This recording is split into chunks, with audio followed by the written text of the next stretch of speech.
Happy Hump Day, everybody.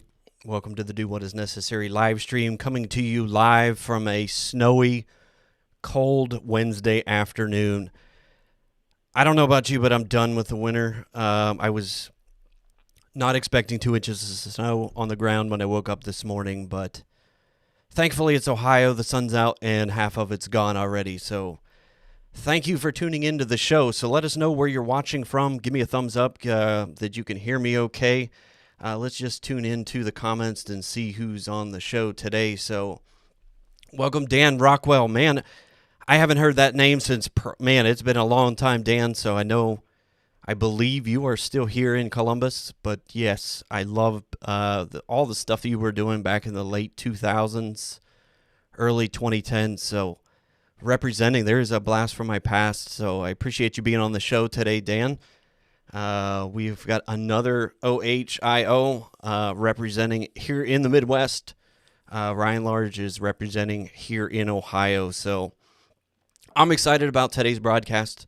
I'm excited for, like I said, I'm excited for the snow being gone. I'm excited that half of the week is done already. We've made it through another week of craziness. So welcome to season number 2 of the Do What Is Necessary live stream.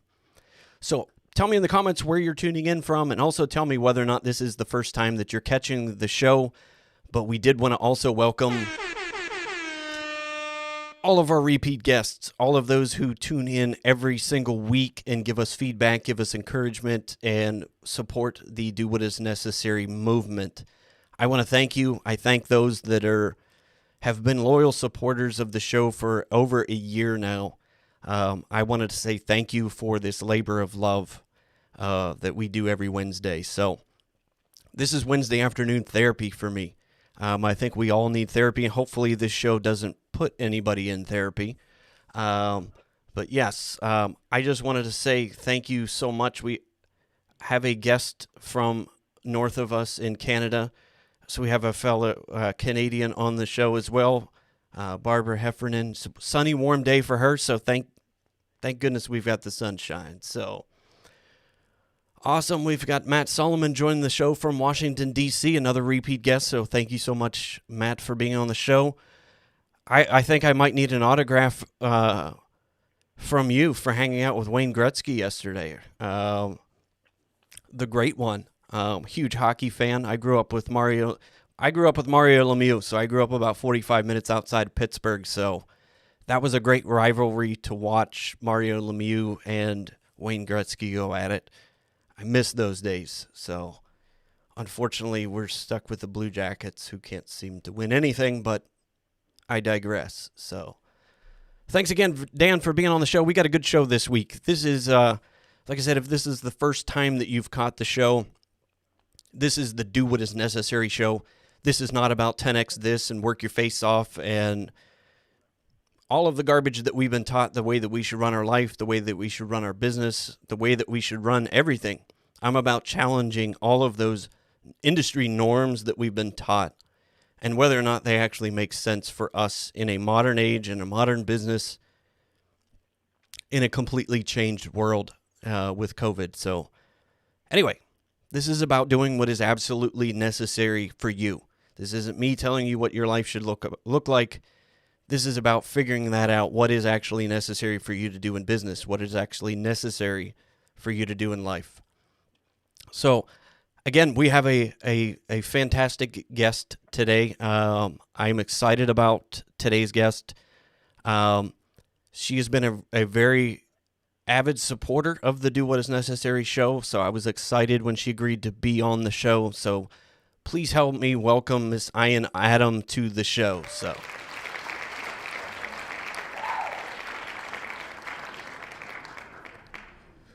we appreciate you taking the time to be on the show today, Ayan. My pleasure. Thank you for having me, Andrew. I'm a big fan of the show. As I mentioned, I love the blouse. She's rocking the orange today, so yeah, love it. My wife has been threatening to get me an orange flannel shirt, so we'll see. Well, it's Canadian plaid. Exactly. So if that shows up one day, I'm wearing an orange flannel shirt, I will think of you. Anyway, So, like I said, I'm excited, for this show because we're going to talk about entrepreneurship. We're going to talk about marketing. We're going to talk about helping the MSP channel. So, for those of you who don't know what an MSP is, it's a managed IT service provider, which I have a great affinity because I ran an MSP for 10 years up until 2014 when my son was 10 years old. And now I'm doing something different. Now I'm helping MSPs not make the same mistakes that I made running my business. And I'm excited because that's what you do, Ayan. That's what you're there is to help MSPs move further. They've been keeping everything running behind the scenes for a long time, but especially this year. So tell us a little bit about kind of where your story as to, where you grew up, how you got to where you're at right now today so the audience knows a little bit about you. So where I grew up, I actually grew up in one of the smallest countries in the world, Djibouti in East Africa. I was born there, a long time ago. And I've traveled quite a bit.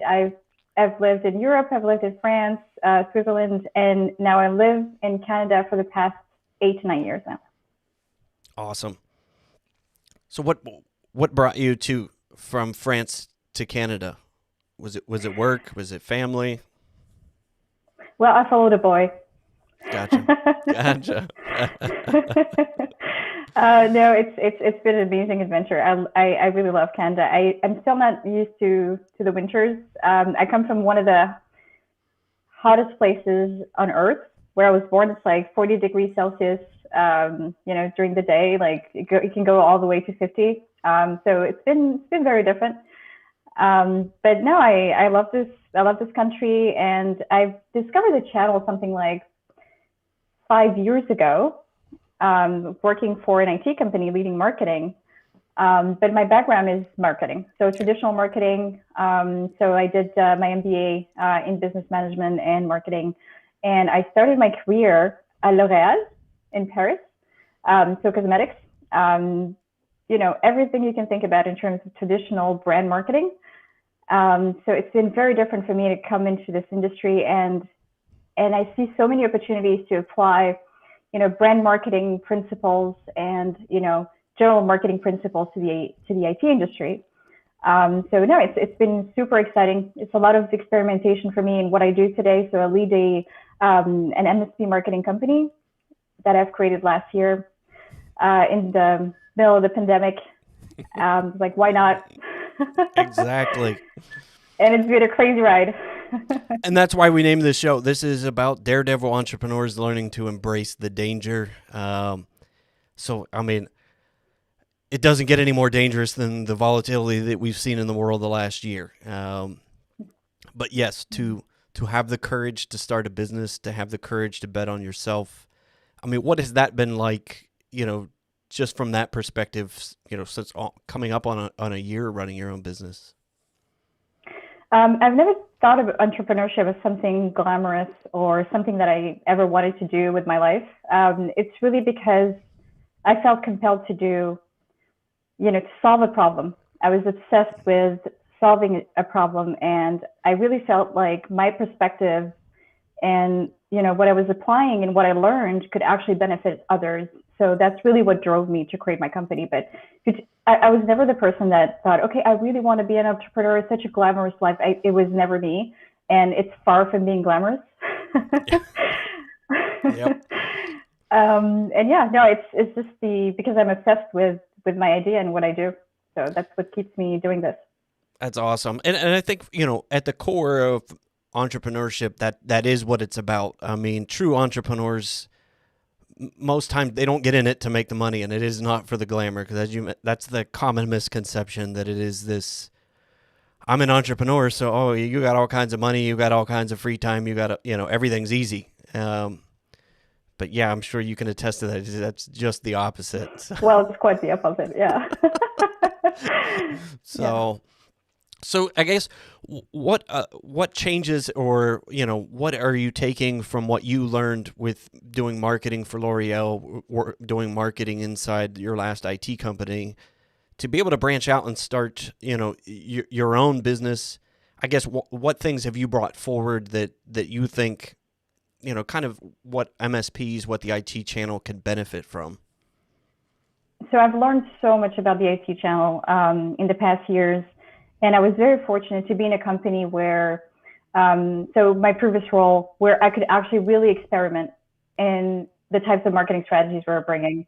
It was so talking about Daredevil Entrepreneurs. I was surrounded by those, and I'm very grateful because I learned so much, and I learned that if you dare to be different, you can actually get a higher reward in life, in business, and it's very true in marketing as well. So yeah, we used to do branding and marketing in a very different way than what exists in the IT market, and we used to be very successful with that. So I was like, how can I make sure that that is scalable and that I can create marketing strategies that are tailor-made for MSPs, tailor-made for IT businesses that are going to work for them, because it's going to take into account their customer persona. It's actually going to be built for their business model, and it's actually going to work, because a lot of the marketing strategies I was seeing in the market when I was approached by MSP marketing companies or IT marketing companies were either very outdated, highly dependent on outbound strategies. I felt like it was very disconnected from the actual buyer's journey that we see today. And so I was like, I have to find a way to systemize and create marketing strategies that are going to be adapted to MSPs, that are going to actually work for them. And what we developed is really around digital presence and building a system where, as an MSP, you're going to be in the way of your ideal customer. They will be finding you. You will make sure that in the way you present yourself through your digital assets, you will put yourself in their way. And it's really taking advantage of inbound marketing, just like you do. I think that the days of interruption marketing are really numbered. Yeah, I couldn't agree with you there. So those of you watching too that might be just joining the broadcast, let us know where you're tuning in from. And if you have questions for Ayan, please put those in the comments. We'll post those up live. But we appreciate the perspective that you have in that corporate brand presence, being able to apply those things. I guess what challenge do you see for MSPs in the actual application process? I mean, you mentioned that there's a lot of outdated philosophy still being taught in that channel. But what do you think is the biggest challenge for MSPs to do more personal brand marketing to get those customers to reach out to them?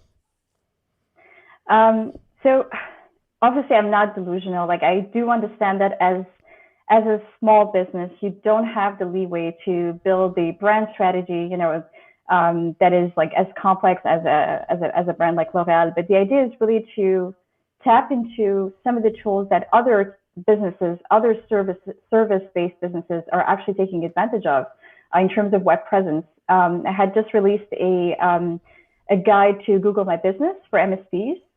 And those are areas that MSPs are not necessarily taking advantage of, and that can actually really benefit them, that is made for the type of services that they do. They're generally local area businesses. They're services-based businesses. And there's a proven way for them to be found for their services in their local areas. And a lot of people are just spending a lot of money on Google Ads, where they can actually fine tune and make sure that their web presence is aligned with, the search strategies for their specific location, and that is also, informed by their buyer. What are people looking for in your area? How do they go about finding IT services? Just thinking about those things and putting them in place.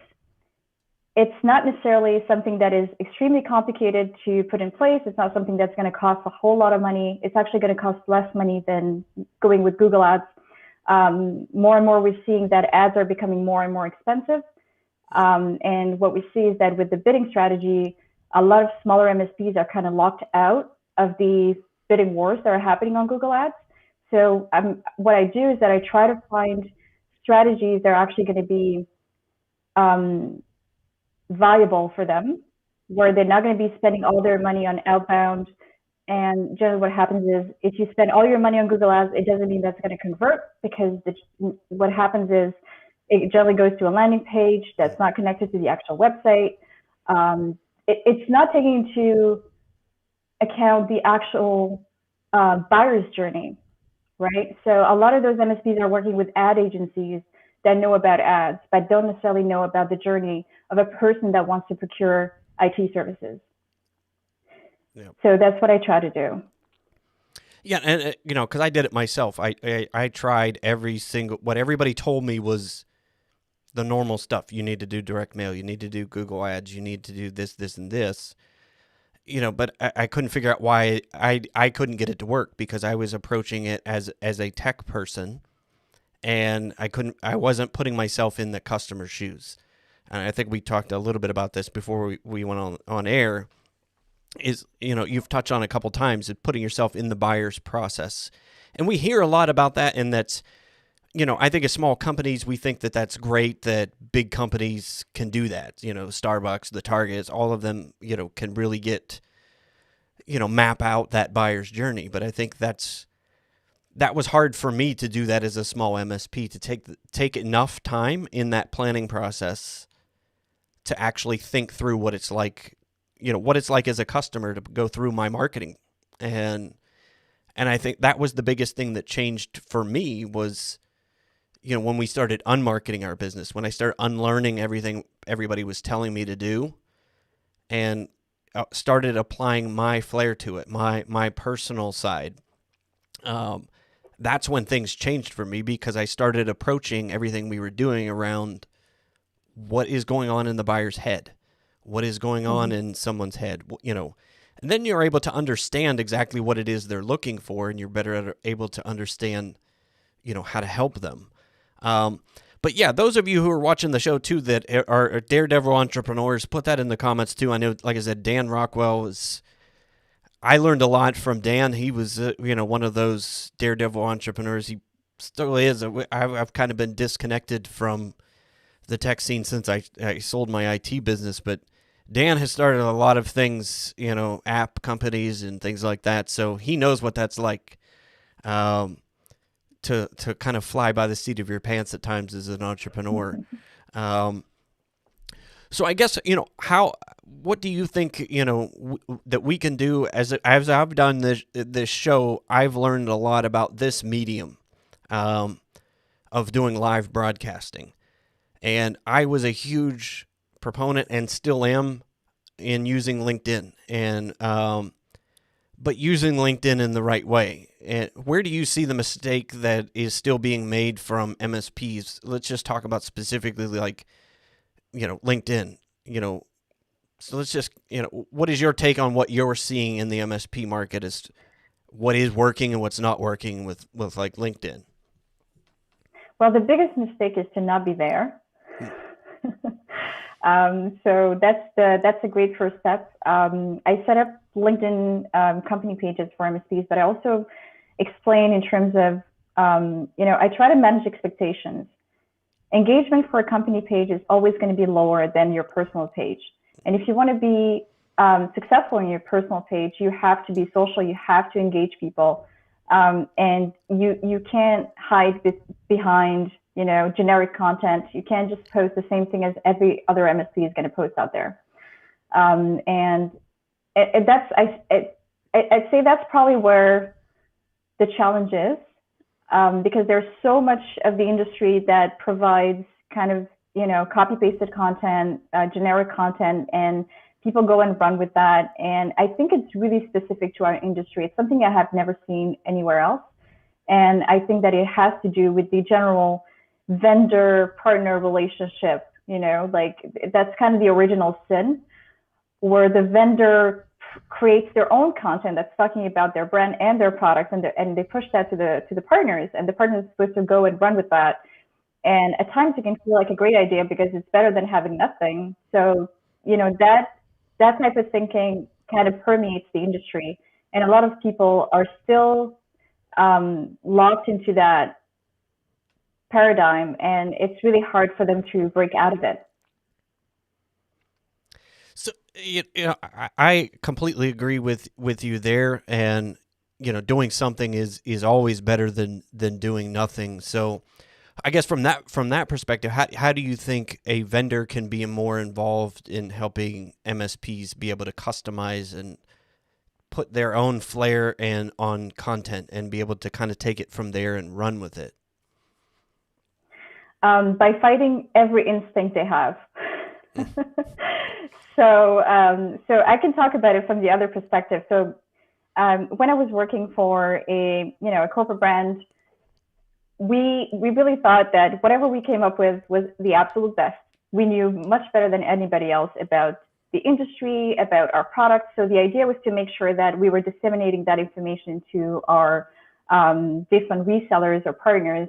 When I was, for example, working for L'Oréal, it's kind of the same distributed marketing strategy, right? And I'm not gonna lie, like my job was to make sure that the resellers were not betraying our original content. The idea was really branding guidelines, and it was up to the point that if you deviated from the color code that we gave you, you were in trouble. Yep. So that's the original thinking of a brand marketing person, of a channel marketing person at the vendor level, because they worked so hard on this product. They've worked so hard on the wording around their solution that they don't want it to, they don't want the partner to put their flair on it. And so this is what I try to resolve when I work with both, is to make sure that vendors understand that the only way that the partner is going to be successful is by letting them have their own voice. Yep. So yeah, that's not easy. And I think that's important, and I think that was always the thing that I see is partners are afraid to be personal in their marketing, and I think that to me and is the differentiator, because in IT services, I mean, let's face it, everybody's doing the same thing, everybody's selling the same service, using the same tools. So that was the frustration for me as an MSP. How do I make my marketing different enough where everything didn't always come down to price with a customer or a potential client? And we still see that if your marketing looks the same, your website looks the same, your copy's the same, your direct mail's the same, you're doing the same stuff on LinkedIn, there is absolutely nothing other than price for a client to make a decision on. And do you still see that as you work with MSPs? Yes, and I think that I try to really approach it with compassion, especially because I'm a small business myself, and you only have so much time in your day. You only have so much budget to allocate to marketing, and especially when it's not something you know how to do, it's very easy to take that route and be like, okay, at least I'm going to have something up if I just go with this copy pasted content. If I use a template website, I'm still going to be having something instead of having nothing. So I totally get it. My challenge with this is there really is an opportunity for MSPs to differentiate themselves, to actually position themselves as local service providers, as experts in their own right. And it's not all that complicated. It's really by taking advantage of the digital tools that are out there. So when you think about local presence, the way it's actually, the way Google actually give access to service provider, local service provider, you can actually outrank bigger brands with bigger budgets, with a lot more content on their website, just by optimizing your website and your services pages for the locations where you want to be found for. So those are some of the strategies that I help MSPs deploy, that they don't necessarily know that they can take advantage of. And then a content strategy for an MSP doesn't need to be extremely complicated. It could be something very organic.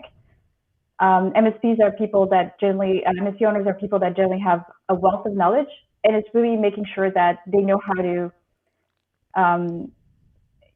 give that information and also be able to stay consistent in terms of content creation. So it's a little bit of hand holding, It's a lot of helping them navigate the digital marketing space, which is actually pretty complex.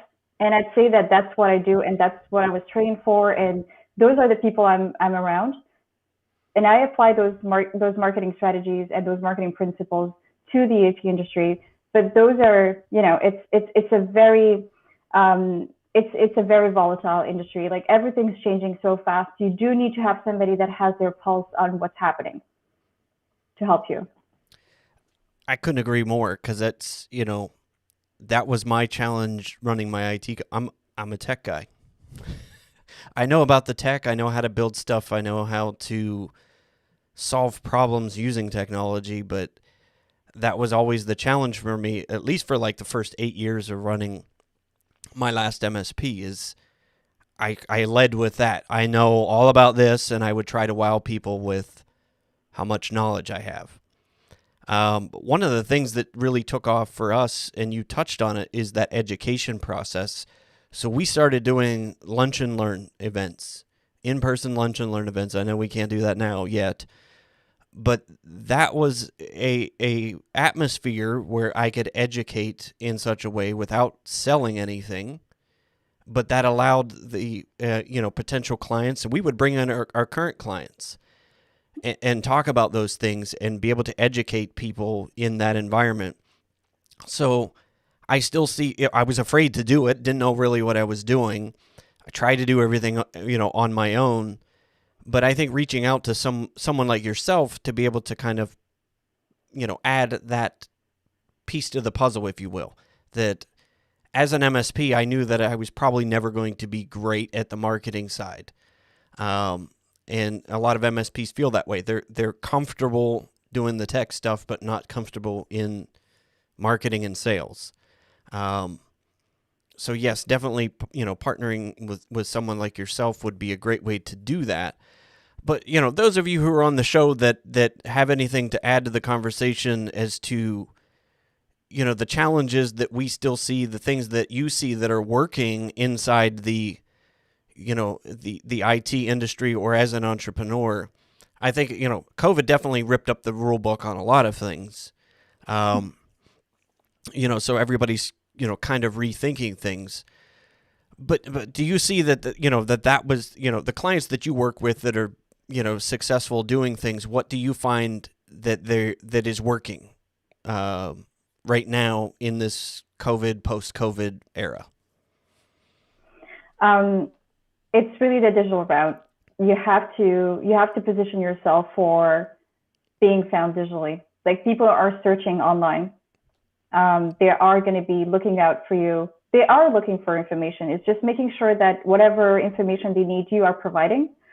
And sometimes people think that it's such a complicated process to be able to create content for IT. They're like, okay, but how many pieces of content do I need to put out there? Like, it feels like, something that's very overwhelming. And I totally understand why they're going to go and, not write their own piece of content, but just take content that already exists. I totally understand the urge, but then I try to really show what's going to happen if you go about it that way. So it's like, if you look at what people are looking for in your area, look at how people are finding your competition. So it's really, we analyze the market. We do analyze their local IT market, and then we work backwards from there. It's like, how do we make sure that you are found for this? Like, what do you want to be found for?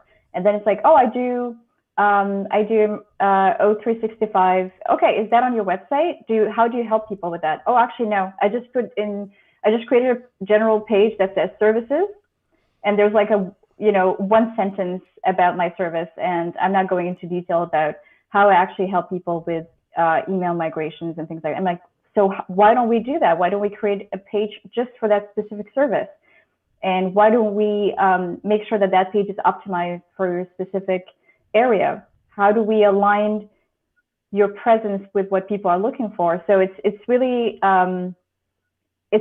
applying marketing strategies that are proven to work.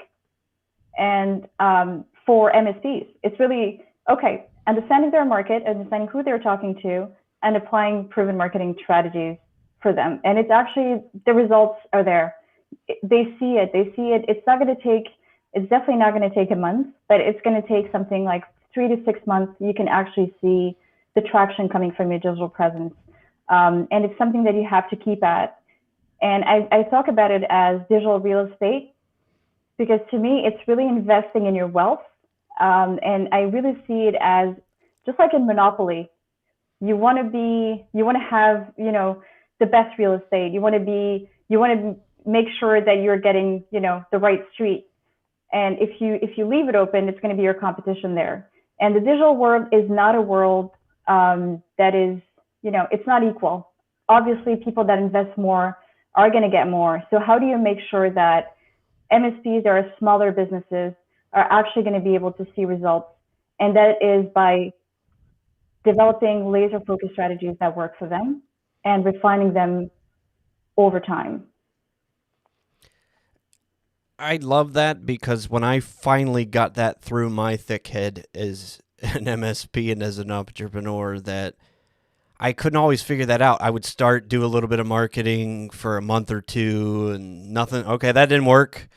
Let's go on to the next thing. Or, okay, let's try that. That didn't work. So let's try the next thing. And then I'd give up. Or I would get a customer and then I would have to go implement the customer. So I stopped doing marketing for 2 or 3 months. And I couldn't figure out why I couldn't get anything to work with any consistency. And I kept hearing that, exactly what you said, 3 to 6 months of consistent effort before you start seeing results. So it doesn't take years, but when I finally, that clicked for me that, okay, we're going to hold steady and do this for 6 months and be dedicated to doing this for 6 months and then measure the results. And Dan hit the nail on the head. Momentum matters. And I wasn't giving myself enough time to get that snowball rolling downhill. And when I finally got that, we started doing everything with consistency for 6 months. It was amazing enough, just as you said, I started seeing results, and then we started getting, the kind of fire to keep going. And we got that fire. Okay, I'm going to keep going. We're going to do this a little bit longer. And amazingly enough, things that you did 6 months ago start to reap results. And when you start seeing that, it's just staying in the game long enough. I was like, okay, we can't stop. But yeah, it's like I said, as an entrepreneur, I was pretty thick-headed, and as an introverted tech entrepreneur, I was very stubborn. And I had people telling me that. I had people like yourself telling me that, and I was like, okay, it's fine. Whatever the shiny penny marketing strategy is, whatever the shiny penny management strategy is, okay, let's go try that. And yeah, hey, I haven't figured it out yet myself, and that's why I have extreme compassion, and I totally relate because we're both business owners, and when you are in the thick of the project, when you're busy running things, it feels so counterintuitive to stop whatever you're doing, to stop servicing clients, to go and work on a piece of content or, to do a podcast or, to do outbound content. You're like, no, I'm gonna do this because it feels natural because this is on my list of priorities. It should be number one. And then it is very counterintuitive, and it takes time for you to learn those things. But then I feel that it's very, it's almost addictive because when you see it working, you want to do more of it. Yep. That's the way it was. I was like, okay, that's what we did. Once you kind of feed on that. And I love Dan's comment here. No one goes to CEO school. But yeah, it wasn't until, like I said, I started as the MSP in 2004 when my son was born. It wasn't until like 2010 when I finally got that.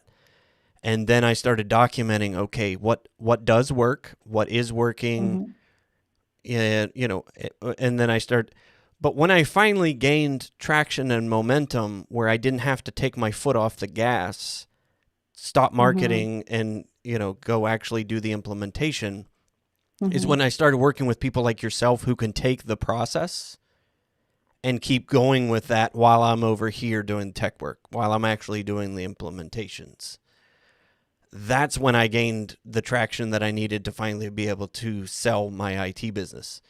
And it was because I had set the systems and process that were working, then partnered with somebody like yourself who had that extra knowledge, who could take the things that, I wasn't good at and keep that going. And that part was amazing to me to like I said, to actually see that working long enough to get the results that, it was amazing. Like I said, the last 2 years, we grew faster than any point in time, as an IT provider.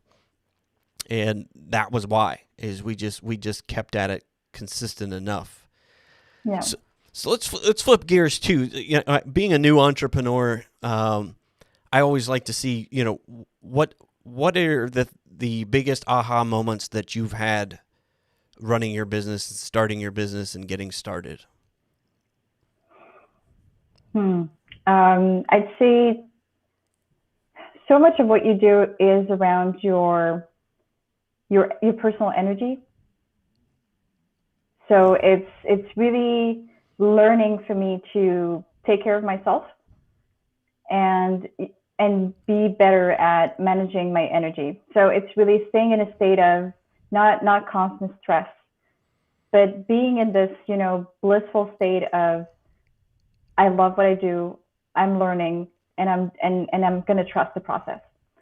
So it's so much of what you do is linked to your, I'd say your personal ecosystem. And it's actually less related to what happens outside of you. And yeah, that's something I've learned that I didn't know. I completely agree with you there, because I bought into that hustle grind mode, work 24/7 till you fall over mentality for a long time. And it was hard for me to get out of that habit, because that's what everybody was, everything you read, that's what everybody was saying that success looks like.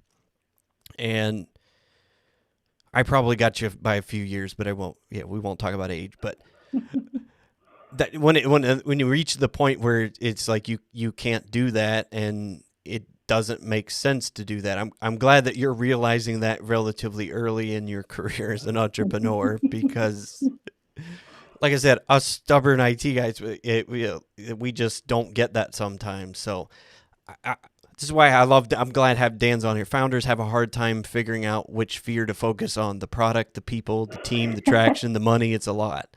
With the ecosystem and no BS players, traction is really a relative to the current delusions. So and true. So, and I like that. And again, that was one of the reasons that I started this show, was to fight those challenges, because in 2008, that's kind of, I was 4 years into running a business with a 4-year-old kid at home. Oh, wow. So it was like, okay, what do we do from here when, certain parts of the economy dry up? Okay. And I had relied on referrals. I had relied on a lot of things to just happen. That, okay, now that challenging time is when you go to, you've got to dig deep within, continue on, and get better at the things that you weren't good at. But, and again, just the IT community here, the personal energy spot, Dan agrees with you there. Thank you, Dan. Yeah. And I met Dan and working through, in the tech community here, working in startups, like I said, it was the late 2000s. But I didn't get that. I didn't get that until really, the last couple of years of running my last business, where it makes sense you only have so much energy to give. And I think, as entrepreneurs, we try to do everything ourselves. We try to wear every hat because we have to. And it's learning to take that hat off and give it to somebody else was always the challenge. Yes. So I guess, what do you think that your strengths are, that really make you want to continue as an entrepreneur? Again, being a newer entrepreneur. So I was just actually going to piggyback on what you just said before. And go ahead. I'm very lucky that I'm surrounded by people that are much smarter than me. I'd say that I'm a very generalist marketer. So I work with people that are much better than me at copywriting, understanding, web development, all the different, disciplines of marketing. It's actually extremely technical, and there's so many things, that you have to keep on track, that you have to keep on top of in terms of trends, in terms of technology. And I'm just extremely lucky that I work with people that are much better than me at what they do. They're much smarter, and I get to bring them on to work on projects, and I get to tap into their knowledge. And it really feels like it's exactly what MSPs do. It's really people that are honing their craft, are extremely, proud of what they do, that extremely, knowledgeable, and that keep learning and keep themselves abreast of what they do. So I really love people that specialize, are specialists with what they do. Digitally are much better than generalist people like myself.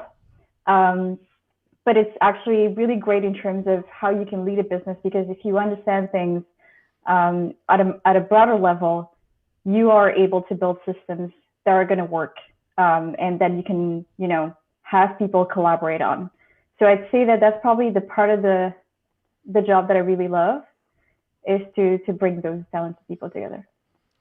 Yeah, and you talked about the systems and creating that systems, and starting at the beginning. I think that's one of the benefits of being a newer entrepreneur and having the wisdom to do that in the beginning. Because I've done that before, where you just kind of you're winging it. I worked in the .com era back in the late '90s, and everybody was just it was whatever went, and there were no systems in process. Let's just see if we can throw something against the wall and see if something sticks.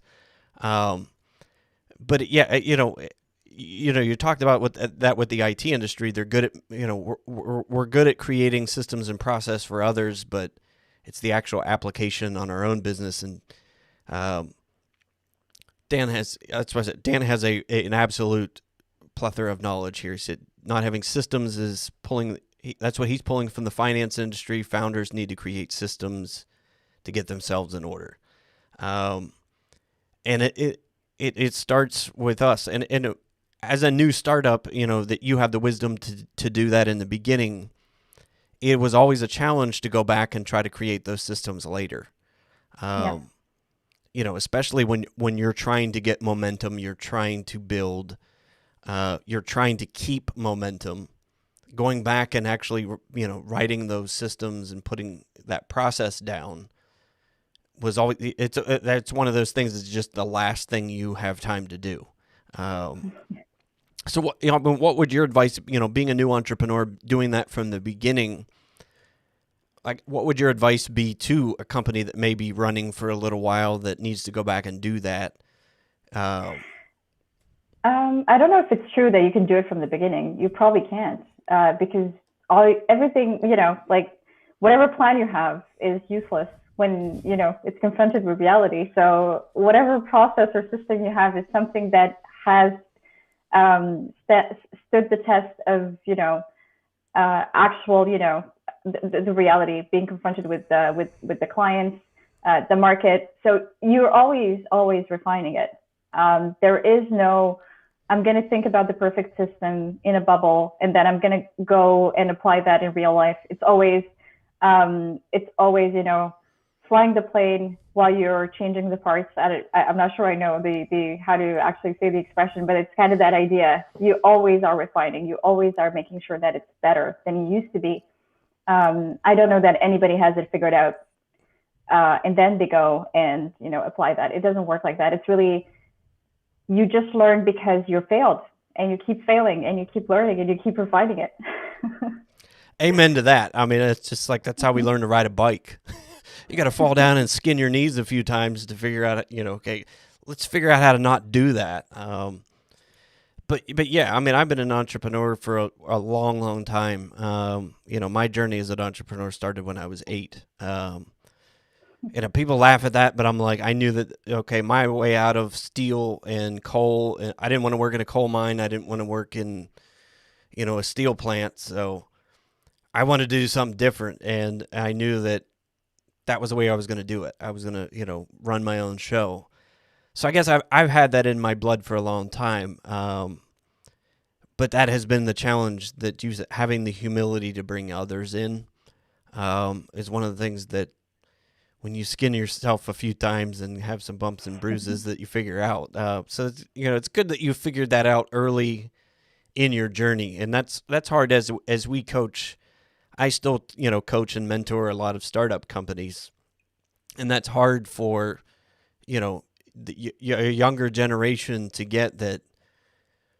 Sometimes that's what it is. Sometimes that your learning is in the pain, your learning is in the mistakes, and that it's okay to make mistakes. I think so much is painted with social media that it has to be perfect and that everything's perfect, that that's where the beauty is, that's where the learning is, sometimes is in the pain. But yeah, so see Dan here. That's why I love Dan's. Look at it. He just throwing up some all kinds of wisdom. When founders don't consider what is important, they consider a system screams volumes to the wisdom of the founder. And then once a behavior is in, getting a founder to be advisable. I'm going to throw that back up so I can finish reading it. I like that. Mentorable is really in debate. And in the world of software and money, any pause in, you know what, we can just do it this way, and founders can lose their momentum because they're siloed. And I love that. That's why I love this show. I love getting different perspectives, different industries. And that was another key for me in the learning process with my last IT company, is applying things outside of the industry. Because we talked a lot about that, and I still see the exact same marketing campaigns that I was being told to use 10 years ago, still being told to use now, from gurus and, those that are successful. But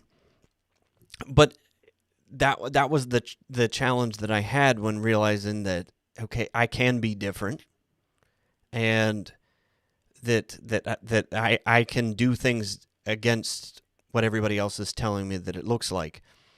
So I guess, what other challenges that have you had in the first year, of business that you would give to somebody who's just thinking about starting a business in 2021? Well, I say don't necessarily start a business because you want to be an entrepreneur. It's not a good reason from my perspective. No, you have to be obsessed with solving a problem. And that's what is going to keep you going, because you're going to keep failing, and you're going to keep, confronting your ideas and what you thought is going to work to reality. And then the only way you're going to be resilient is because you're still very, very obsessed about solving that problem. So you're going to try new ways of going about it. And to be resilient, you really have to, have less ego. So it's funny because people think that entrepreneurs are people with huge egos. I think that it's definitely probably not a good way to succeed. You do have to have a lot less ego, because you have to be able to just, roll with the punches. And you just have to take crap. It is what it is. You gotta, you have to be able to like it. Even if it's not glamorous, it's not, it's painful. It's sometimes you feel like you're starting all over again, and that is fine. You have to really be in love with the process. Yeah, and that's hard. So, sometimes when it's like you finally have to realize that, okay, maybe it's okay to sit down and listen to somebody else's perspective. Maybe I don't know everything that I think I know. That's the benefits of being married. I've been married for 25 years, June 1st, and I'm still learning how to do that. But I think, that is super important, to have the humility to change, and having the humility to ask for help. And that's tough. And, Dan touched on that too with his last comment, being mentorable, being, having the ability to take advice from somebody who's been there and taken a few hits, taken a few bruises, But that's what, I'm all about, is helping people not, to avoid what they can avoid, if possible. Um, Mm-hmm. yeah, you just, you learn when you skin your knees, like I said, or burn yourself, you learn, not to do that. So Dan has a question for you. So Dan says, here's the big question for Ayan. How does AI change marketing? Cause concepts, niches are changing everything because the AI can do the human language, meaning you can create even better systems if you leverage this tech. So if I believe, Yes, if Dan, your question's around, how AI changes marketing. it's super exciting what's happening right now in the space. So I have mixed feelings about that. I do believe that, so people are really excited about new technologies like GPT-3 and, all the new discoveries we're making in natural language processing. People are trying to apply that to different aspects of marketing, like copywriting, like creative, and there are so many companies out there that are, launching new solutions around AI applied to things like, writing blogs or writing articles. And I really do believe that there is a place for AI in marketing. And I love the fact that there are so many of the tasks in marketing that are very tedious. They're very repetitive. That are going to be taken over by AI, and I think that's absolutely fantastic. And I do believe that moving forward, creative people are going to be even more in demand, and there are actually going to be, so the human aspect is actually going to be even more important now that the AI can do so much in marketing. Now, if there are so many tools that you can leverage to write ads, you can write product descriptions, you can use AI to run some of your digital ads to a certain extent. But then people that are extremely knowledgeable in some of those disciplines when it comes to, for example, either advertising, really, really good ad specialists that know what they're doing, are always going to be using the AI, but also putting their experience on top of it, and they're going to be extremely outperforming people that are not leveraging technology. They're not leveraging AI. So I'd say that I'm very excited for what's coming in the industry, thanks to AI, natural language processing, and machine learning for marketing. But I still do believe that humans are going to be even more important now that so many of those tasks, especially the repetitive tasks, are going to be taken over by AI. I hope I answered your question. Yes, Dan said yes, and he also said he has mixed feelings. Agreed, AI can be abused.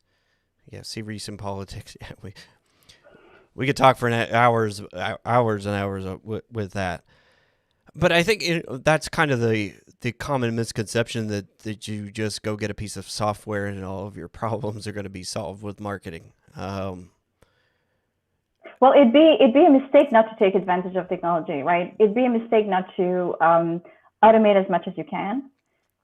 But there is still no substitute for judgment, Yeah, for knowledge of an industry, for knowledge of the consumer, because you can think of the consumer as data points. yep, You can put them into different pieces. You can actually be like, okay, I know this much data about this person, so I can build automation to my system to address them. But then you see so many of those uh, fake personalized campaigns that are not working. They're actually having the opposite reaction. It's like it's a very interesting time. yeah, and it's exciting in one extent, but like you said, nothing is going to replace that human factor. So let's see here. So he says he was talking to a friend about the GOT score, your genuine person over time. I like that. So it kind of touches on your point that we can automate what computers can automate stuff for us. We can automate, but it all goes back to the people involved. I think that experience and creativity is going to be even more in demand now. Yeah. Really, really good copywriters, really, really good designers, and it's probably the same for everything. Even the technology. Really, really good software developers. Those people are going to be even more in demand. Yeah, I agree with you. So Dan says too, Ian, you hit on a huge truth I see as well. People, or more so finding quality, authentic people, is the resource we will mine for in the future. So, Amen. Amen, brother.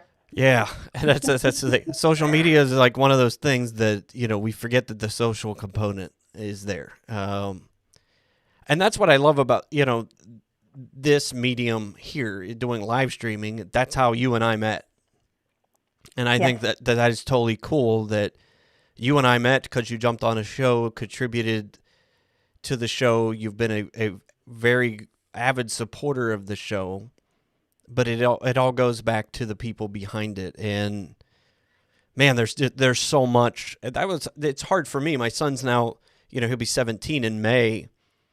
Is trying to help him see that generation, that what you see on social media, what we see out there, isn't always the reality. Mm-hmm. So yeah, it's getting harder to differentiate reality from online, and then you're kind of disappointed when you meet people in real life. So yeah, it's like it does not totally fit the persona. So yes, Dan agrees. We're circling around the key point. People are the difference. And I think we talked a little bit about that before we hit live. Like I said, we met through this medium here. I didn't know a ton about live streaming on April 1st, 2 weeks after things went in lockdown here in Ohio. But I knew that it was my duty to help people that I knew, entrepreneurs that would want to or need to start businesses in the economy that we saw last year. So that's why I just, I've turned on the camera and started doing this every Wednesday.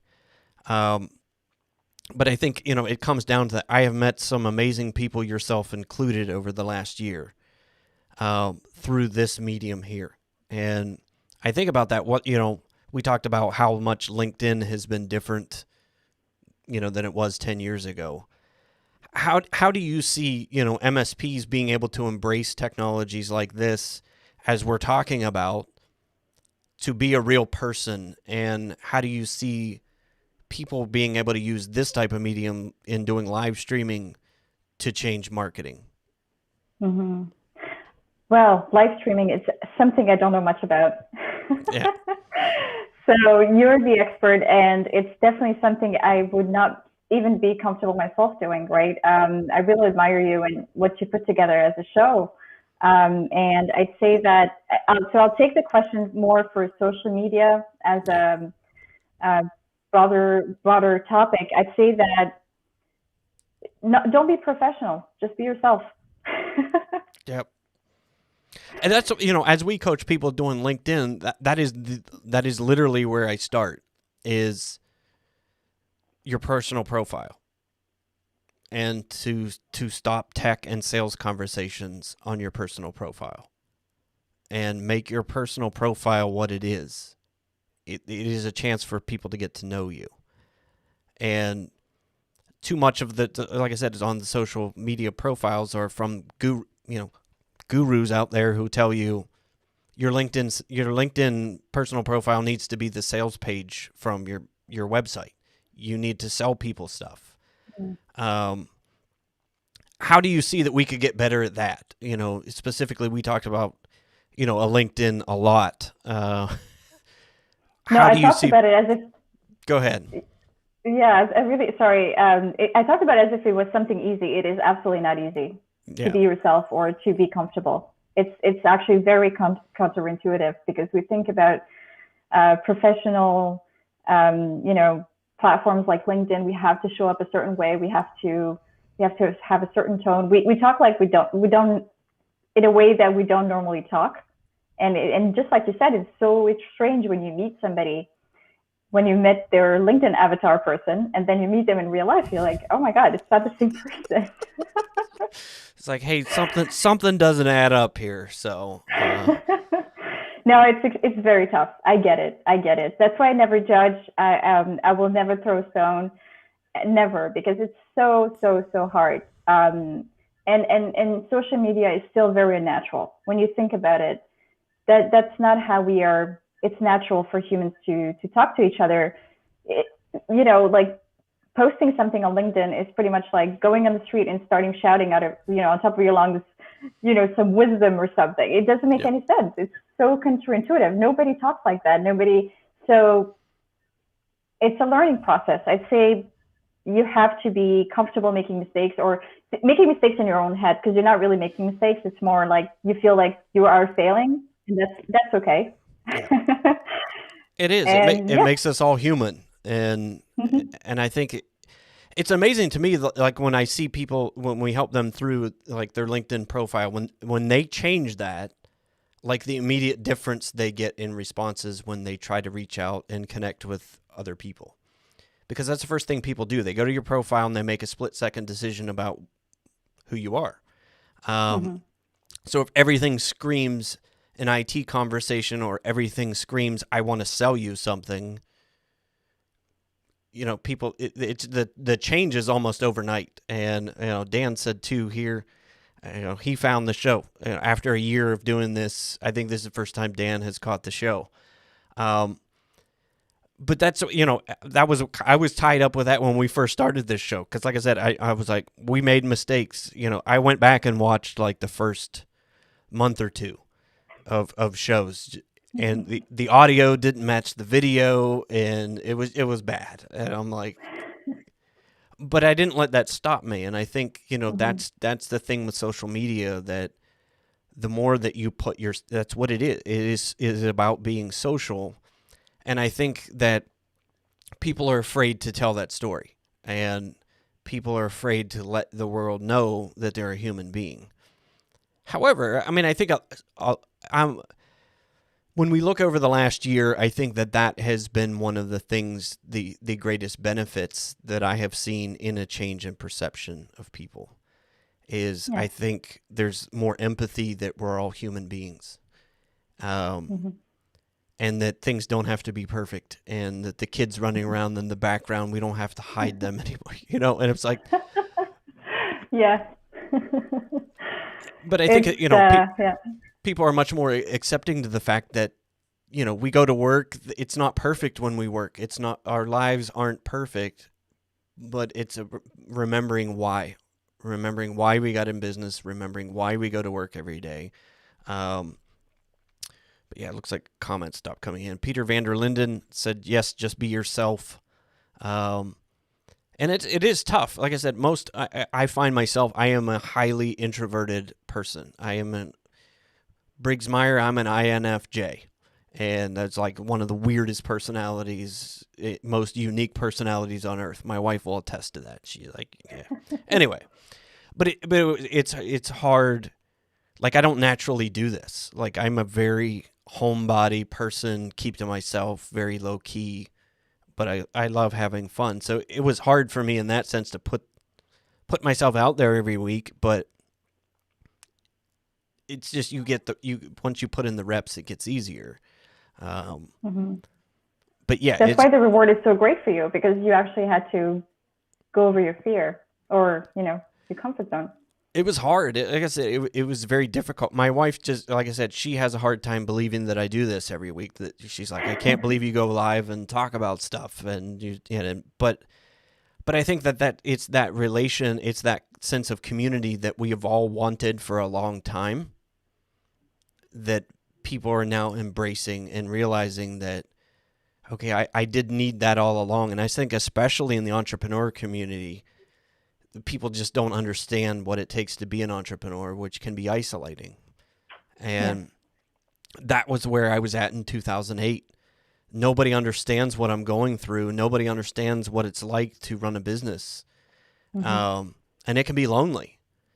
And that's, like I said, that's why I started the show. I was like, I don't want people to feel that. I don't want people to feel lonely. I want people to know that there's other crazy people like me out there.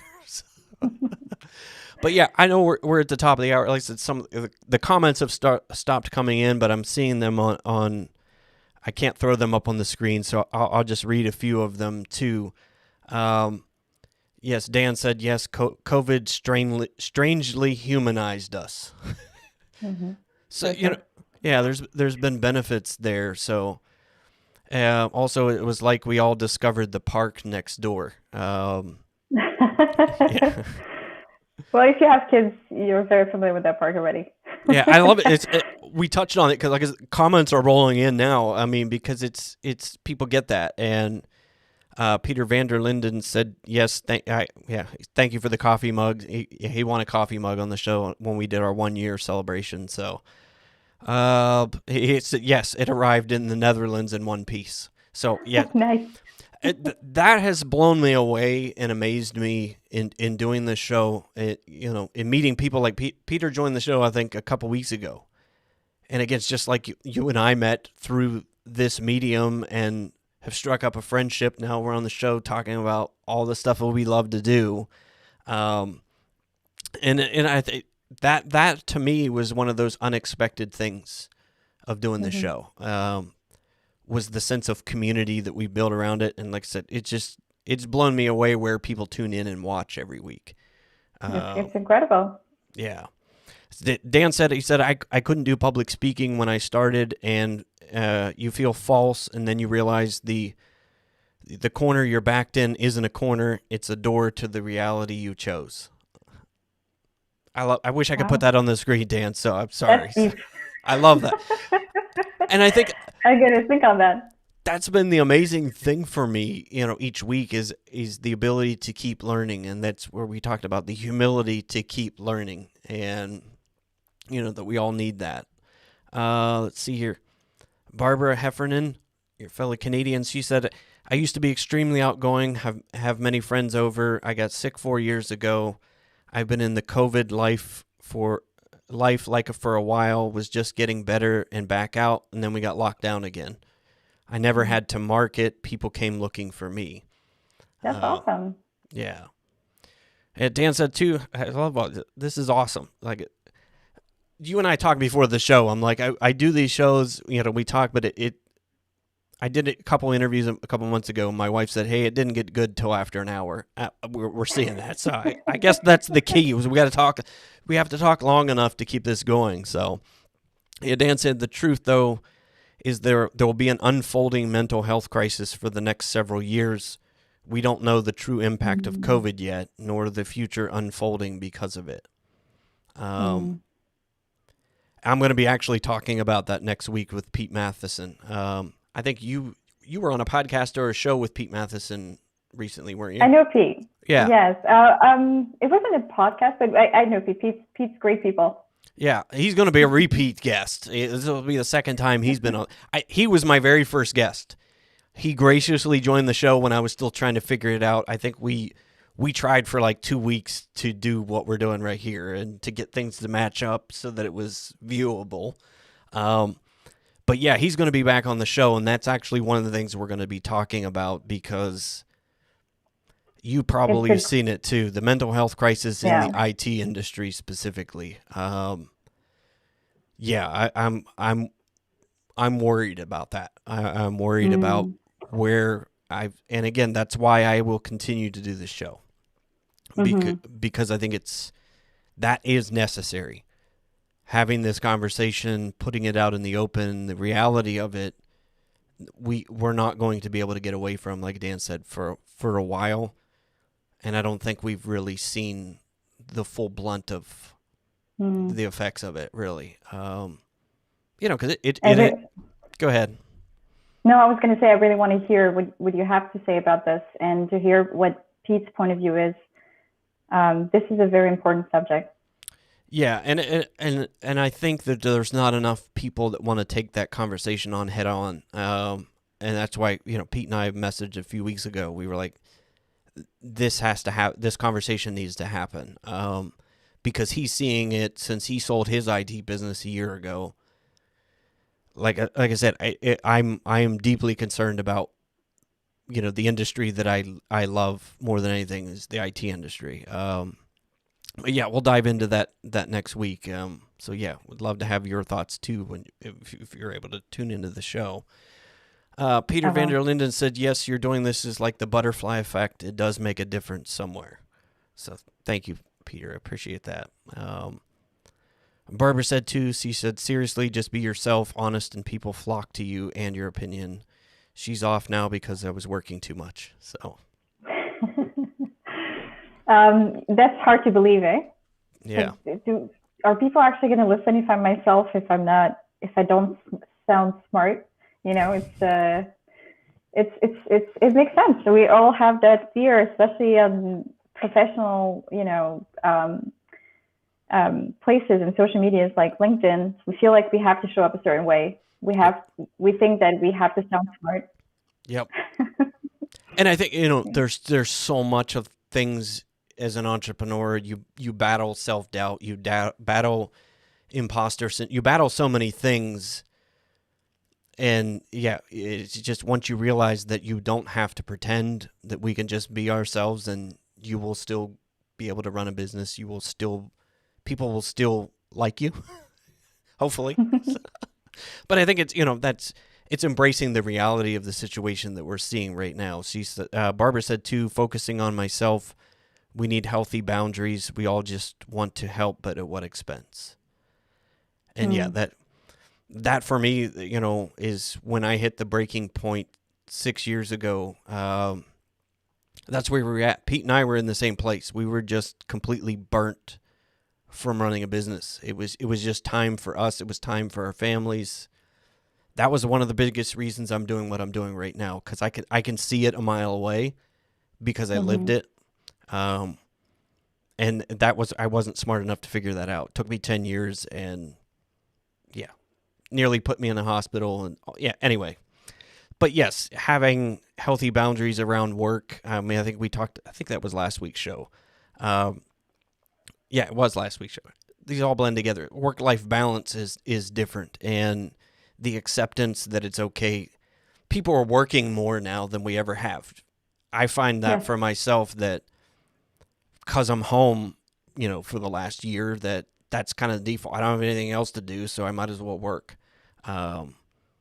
But yeah, Barbara said, yes, use AI, work smarter, not harder. So yeah, thank you for your perspectives. And again, I want to be respectful of your time, but I love the conversation where things have headed.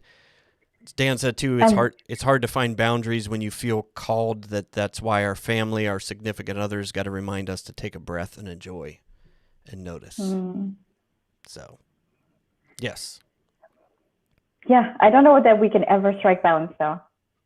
It's that's what I talked about last week. I don't know whether you caught the show. Those are one of those kind of mentalities or mantra built during the Industrial Revolution. Like I said, productivity, that's when it's just our whole ideas around work, and we've called it work-life balance for so long. For me, it's about alignment. It's about just your center is your why, and it's your family. It's those things. And that sometimes it's like a car pulls to the right or the left, but it's about realigning. And that it's an ongoing journey. For me, the longest thing, I always viewed work-life balance as a goal to reach. And I love that. It was an article that I quoted that was on BBC last week, that the sooner we embrace the fact that it is not ever a goal we reach. It's yes. We as entrepreneurs, that's it. We're all about goals and tasks and reaching for the next thing. And when we realize that it's a constant evolution that has to happen. So yeah, it can actually create anxiety because it can feel like it's something more that we're failing at. Yeah. Barbara said she's off, so thank you, Barbara, for tuning into the show. We appreciate it. I'm sorry we're not able to put these up on the screen. So Dan said thanks for the show, so we appreciate it. But yes, I again, any parting knowledge, wisdom, or beautiful words from you as we wrap up the show? Oh well, I don't have that much wisdom. I was going to say knowledge too. I'm still learning every day. And I'm going to tune in next week. I'm very interested in understanding why it's actually harder for MSPs, for business owners, in terms of, mental health, finding a balance, self-esteem, work ethics. I really do want to understand those things. Yeah. And why it's more difficult for the people I work with all the time. So I will definitely be tuning in. Yeah, I'm going to be spilling my guts because I was like, there's things that I've learned about myself over the last year that I was never aware of, like why I do certain things. I finally figured it out. some of the stuff.